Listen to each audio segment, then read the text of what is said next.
Nors pirmadienis buvo ne iš lengvųjų, tačiau turiu vilties, jog antradienis bus žymiai geresnis, nes vis dėlto nakvojame bažnyčioje. There you are, dude.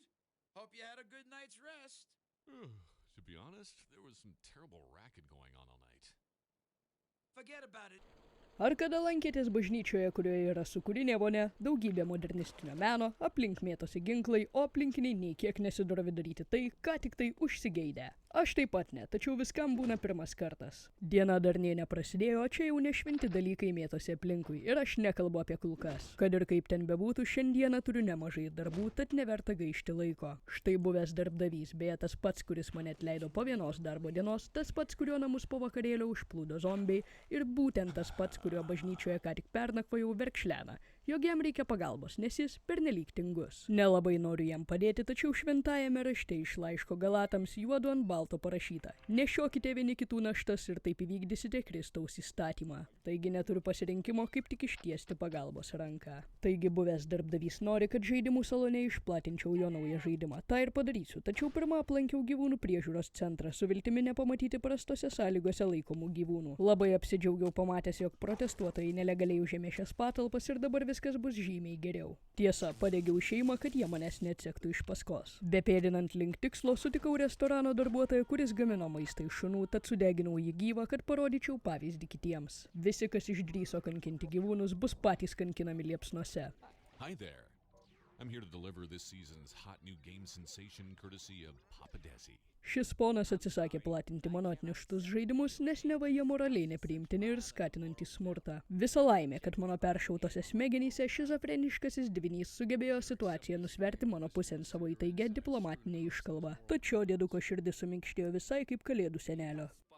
I like that. Tell you what, meet me in the back room and maybe we can work out a deal. Jis įsileido mane į savo kalėdinės dirbtuves, dėja čia nėra elfų, nors aš taip tikėjausi. Nors yra kažkoks keistas užkaltas nelegalus kambarys, bei daugybė dėžių su dovanomis talibanui. I run a little business on the side. You might say I'm the kingpin of a massive gun trafficking operation, but you didn't hear that from me. Right now, I only need a few extra firearms to complete my next shipment. Just drop the right guns into those crates. Būsiu atviras, niekada nebuvau kantrus ir viską mėgstu daryti ganėtinai spontaniškai. Taigi impulsyvus sprendimas visus išžudyti ir išplatinti žaidimus pačiam gal ir nebuvo moraliai priimtinas, bet bent jau greitas ir efektyvus. Kaip galėjote išgirsti, mano šizofreniškasis dvinys, kalbantis mano galvoje, pats pritarė šiai idėjai, taigi tą ir padarysiu. Žinoma, nieko keisto, mane mėgina sustabdyti apsauginiai, tačiau ko jūs tikėjotės iš žmogaus besinešiojančio benzobaką ir degtukus? Galbūt ne visi žinote šį triuką, tad jį pademonstruosiu. Jei šiame žaidime apsišlapini save, gali užgesinti ugnį. Nuostabu, ar ne? Žinau, kad dauguma verčiau mirtų nuo kulkos į galvą, tačiau šiandien neturiu nuotaikos šaudyti. Tiesiog noriu, kad visi man duotų kelią praeiti, kur man reikia, ir atlikti šios dienos darbus. Ar tiek daug prašau? Jei žmogus mato, kad kažkoks psichopatas degina aplinkinius gyvus, tuomet kodėl jis eina tiesiai į minėtąjį psichopatą? Ar tai tik tam, kad pavaidinti didvyrį? Nes visi žinome, kuo tai baigėsi. Žodžiu, pirma dienos užduotis įvykdyta ir jau galiu ją braukti lauk iš sąrašo. Dabar keliausiu nusipirkti tualetinio popieriaus ir tikiuosi, kad parduotuvė jo turės. Tiesa, bekeliaujant pamačiau restorano iškabą, jo greitu metu jis vėl bus atidarytas. Tikrai užsuksiu per didį atidarymą išsiaiškinti, ar kartais vėl nebus prekiaujama šunų mėsa. Ir jei tai bus, te padeda Dievas tiems, kurie tuo užsiminės, nes aš labai supyksiu ir išskersiu visus pasitaikiusius savo kelyje, tikėdamas, jog darau gerus darbus. Prieš keliaujant į tualetinio popieriaus parduotuvę aplankiau ir vietinę policijos nuovadą. Nemeluosiu, nustebau. Čia visai nepanašu į nuovadą, veikiau viskas primena bordelį su vesterno stiliaus smukle. Iš prigimties esu smalsus, tad nusprendžiau sužinoti, kuo užsiema žmonės šioje keistoje vietoje. Jau nepilnai apšniukštinėjus pirmąjį kambarį pasigailėjau, nenorėjau to matyti, o tuo labiau nenorėjau matyti šito. Kaip nuodėminga. Panašu, jog šie žmonės neužsiima šventą veiklą, bet bent jau yra ši muzikali karvutė. Būtent taip atsimenu muzikos pamokas 6 klasėje.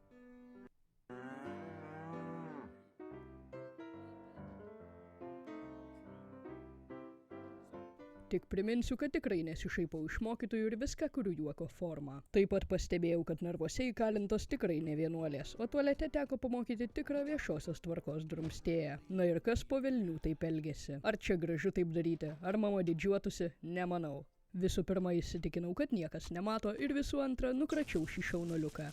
Vien todėl, kad mama tinkamai jo neišauklėjo, tai nereiškia, kad pykčio nevaldantis nepažįstamasis to nepadarys. Šiaip ar taip nepalikau jo tiesiog taip paprastai gulėti. Parodžiau pavyzdį, kaip reikia teisingai ir švariai elgtis. Slaptai sliūkinau iš šios vietos rūsį ir pamėginau prisijaukinti šuniuką, tačiau panašu, kad žaidimas užsibugino. Na bent jau šuniukas labai tikroviškai bėga į laiptinę. Žodžiu, susidūrėme su itin nešventais dalykais. Ramybės drumstėjai, nešventos paskirties žaislai besimėtantys aplink ir baisiausias dalykas iš visų. Moterys narvuose. Žaidimo kūrėjai greičiausiai net neįsivaizduoja, kaip tai žemina moteris ir kokį blogą pavyzdį tai rodo vyrams. Juokauju, žaidimo kūrėjai puikiai supranta, ką padarė. Ir nors mums nereiktų priimti visko rimtai, pasinaudosiu progą ir pasakysiu, kad niekada gyvenime nei už ką joks vyras neturėtų versti moteris daryti tai, ko ji nenori. Ir apskritai moterys neturėtų būti visuomenėje laikomos kaip nešventų dalykų simbolis ir tuo labiau silpnumo simbolis. Nors čia ir žaidimų kanalas, tai nereiškia, kad neketinu parodyti geresnio pavyzdžio savo auditorijai. Vyrai, būkime geresni, o moterys nepykite taip stipriai ant mūsų, kai elgiamės kaip idiotai. Mes jau tokie. Kadangi dar visai neseniai pasaulį sukrėtė COVID-19 virusas, tualetinis popierius yra nerealiai brangus, tad nusprendžiau įvykdyti 8 ir 10 nuodėmes. Geidžiau svetimo turto ir pavogiau jį. O tai padariau dėl to, nes žymiai lengviau padaryti nuodėmę ir vėliau maldauti atleidimo už ją, nei daryti viską pagal taisykles. Ir jie bitute kvieskite santechniką iš Ukmergės. Nors nemeluosiu, šis sanitarinis mazgas labai primena tokį, koks buvo mano mokykloje, taigi nostalgija. Na, o štai kitame sanitarinėme mazge mėtėsi pica. Dabar jau 100% esu įsitikinęs, kad grįžau į 7 klasę. Trūksta tik agresyvių 8-tokų, kurie garindavo elektroninės cigaretes, kas yra labai nesveika. Šiaip ar taip, už mano tualetinio popieriaus vagystę ant kojų buvo sukelta visa nacionalinė gvardija. Tačiau aš neteisėtai esu persirengęs valstybės tarnautojo aprangą, tad iš šios situacijos išsisukau labai lengvai. Štai ir atėjo eilė įvykdyti paskutinį šios dienos darbą, tai yra sunaikinti visą kompiuterinį įrangą kažkokioje kompiuterinių žaidimų kompanijoje, kuri taip pat beje yra įsikūrusi ten, kur seniau buvo bankas, kurį kiekvieną kartą apiplėždavau. Bespardant kompiuterius suvokiau, jog lengviau būtų sunaikinti patį pagrindinį šios įmonės kompiuterį, kuris už viską atsakingas. Nors ir norėjau nušauti visus pasitaikiusius savo kelyje, tačiau tik ne šį vyruką. Pažiūrėkite, koks jis laimingas. Su virpuliu senų, kaip neliūdėt nesigailėt. Nors esu siaubingas žmogus ir tai žinau, tačiau kas aš toks, kad gadinčiau linksmybes tam, kuris ką tik užtraukė suktinę. Kad ir kaip ten bebūtų, sunaikinau pagrindinį kompiuterį sėkmingai ir žinote, ką pasakysiu? Tik patikėčiausia bendrovė sukiš visą savo brangiausią informaciją į vieną įrenginį ir vieną tinklą. Nes tai tikrai nei kiek nerizikinga. Sunaikinus viską pastate pasigirdo signalizacija ir mane sulaikyti atkurnėjo šios kompanijos, kaip supratau, bosas, nors man jis problemų tikrai nesukėlė. Kad ir koks piktas ir įtūžęs, jis iš pradžių pasirodė. Aplankiau velionio kabinetą ir turiu pasakyti, jog ponaitis gyveno neblogai. Štai vidury kambario yra gražus fontanėlis, kuris tikrai niekam nėra naudingas, apart to, kad galėtum pasigirti, koks turtingas esi, tačiau štai 2 monitoriai, per kuriuos gali laisvai žaisti ir streaminti GTA San Andreasą. Apskritai, nors atvykau į šį nelemtą miestą surasti savo paklydusį šunelį, džiaugiuosi, kad galėjau padėti senam pažįstamam, taigi pats laikas atnešti jam gerasias naujienas, kad visi jo darbai yra padaryti. Tikiuosi, kad tas išpuikęs kartas bent įvertins mano pastangas. Great job, dude. The church really appreciates the work you put in. Right. Now about Champ. Yeah, you want to find and cure Champ. Have no fear, for I have the knowledge you need to know. Yes, sir, I, and I alone, possess the secret. And all I need to do now is tell you that little thing. To find and cure Champ, that one single secret you need to know is... Tai aišku, kad didžiosios paslapties nesužinosiu, nes mūsų užpuolė gyvieji numirėliai. Vėl. Mane tikrai 100% bus pikta akis nužiūrėjus dėl tokių nesėkmių. Oh shit, these zombie assholes are breaking in from the fucking cemetery.